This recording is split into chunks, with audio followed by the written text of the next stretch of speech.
Hello everybody, welcome back to Elden Ring.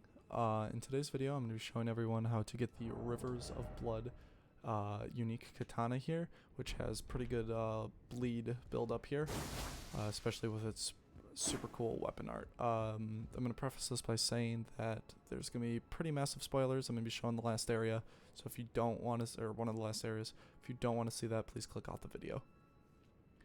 Okay, so let's get this katana. So, once you've gotten to this area here, just by following this main path, after you get, to the snow area, it's basically just a straight shot all the way to right here. So once you get here, I'll be showing you from here how to get the katana. Everything before that's pretty straightforward if you've beaten the boss in the capital and whatnot. Okay, so it's pretty simple. In all honesty, just hop on your horse and just go straight for a while here. And then we're going to end up going to the right side. There's a couple ways you can do this. You can, like, kind of, like, scale this hill over here. But that kind of takes a while and you have to kill all the enemies so they don't, hit you while you're doing that. Though, it's much easier if you just kind of just go the way the game intends you to go instead of scaling up the mountain like a goof. So we're just gonna head this way for a little bit. Once again, just like my other video on a rune farm, I'm not gonna speed up anything. I want to make sure everyone can follow along. There are a few grace sites like the one right in front of us here that are good for safety in case you get hit, because there is a boss that you can skip right here basically. So it's good to grab that in case he hits ya. But for this part, just stay as close to this rocky surface as you possibly can. It's going to get really, like, foggy, and it's going to be basically impossible to see until we leave this area. So just stick to the right as best you can, because this is where we're going to need to go. There is a cave there, which I haven't explored yet, apparently. But yeah, so as you can see, it gets pretty foggy. That's the boss. Yeah, he kind of comes out of nowhere, so just do your best to run past him. Like I said, if you get killed, not that big of a deal. Got that grace site right by here. I think there's one of those stakes as well, so not too bad. The fog will start clearing up. You might run into the wall. Just, once again, just hug it. And then you should be in the clear. Okay, past that, you just want to follow the road here, basically.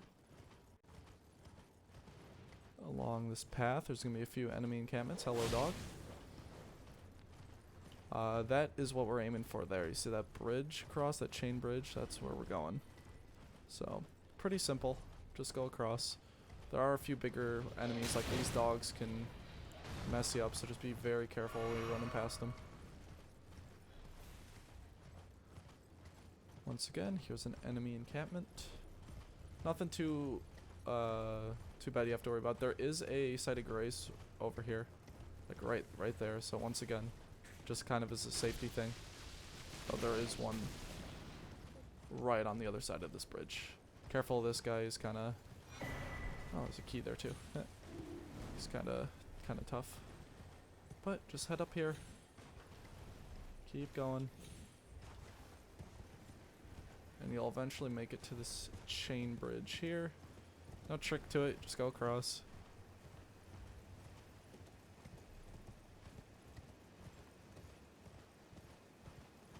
Like so.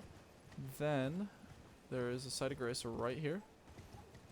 Sorry about the dog in the background. As well as the map fragment for this side of the area. But after you get that, it's a bit of a journey. Not too bad. But you just head right up here. Past all these frozen giant things, which are kind of cool and creepy. Such a neat area. Yeah, once again, there are some big enemies up here, like some of those weird looking bird things, and I think there's a few big dogs as well. But, oh yeah, and giants, but they'll be fighting, so you really don't need to worry about them. They're usually just going to fight each other. So you could just run right past. Once again, try to stay to the right side of everything, and eventually you'll see this in the distance. This is the church I was showing earlier. And when you get about right here, you're going to be knocked off your horse because a guy will spawn right in front of the church here. He is like the samurai guy, and he will have this katana. He does do a lot of damage. He does do bleed, so just be very careful about that. Just keep your distance. Magic works really good in this game, so use that if you have to. And yeah, and then you'll get the katana. It is a pretty cool katana. I've got it to +8 so far. I'm just kind of trying out an experimental faith build. This is my spell sword character, so the stats are a bit wonky. But it's working out pretty good so far, I'd say. Sort of a faith bleed build, but especially works with this armor. But yeah, that is really it for today's video. Just kind of a location for this katana, which is pretty cool. I might make an updated video on like a interesting build if I find something that works out better than what I was using, but you know, who knows. But thank you for coming and watching, and I will see you in the next video.